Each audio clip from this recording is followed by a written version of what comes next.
Yeah, so far this canola's been fertilised with about 140 kilos of N, which should be enough to give maximum yield considering the season. And we're going to put some strips with an additional 100 kilos of N on. And the idea of that is to build up a nitrogen bank so that we can get a higher yield if the season does allow, or what we don't use will carry over next year and allow the following crop to give a higher yield. And we're not sure if this is going to work, if we're going to lose nitrogen in this environment, so this is why we're testing this method out to see how it's applicable in this area.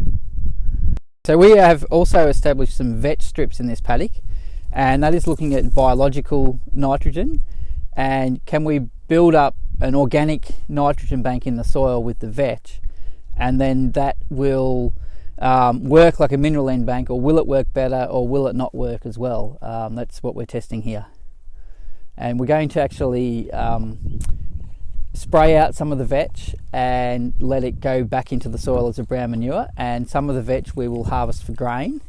So in theory we should remove more nitrogen where we've taken the grain off, and there should be less N to go into the bank, and we will test that with soil tests and with the following crops to see what's actually happened in the paddock. So this vetch has been sown at the same, or slightly earlier than the canola. The vetch was sown, then the seed box was cleaned out, and then the canola was sown in the same paddock. So yeah, same sowing date, and yeah, we'll test the vetch to see what yield of dry matter we get and what yield of grain we get, and compare the economics with the canola, and then how they affect the following crop.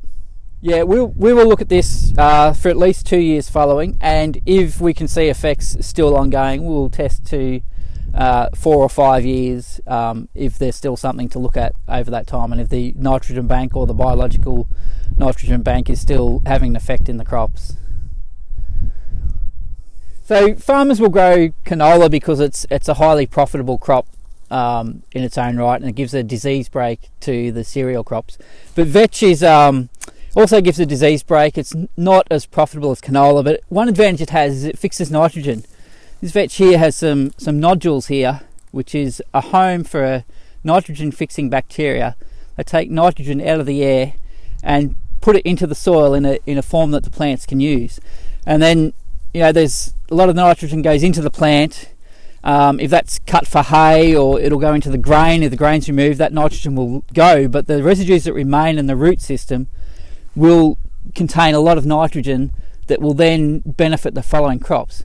And the beauty of this nitrogen is it's in an organic form, and it's kind of like a slow release, and it actually, when you get warm, wet conditions like a good spring, it will release more, and that's when you really need it in your crop to maximise your yield. So that's the advantage of legumes in your farming system.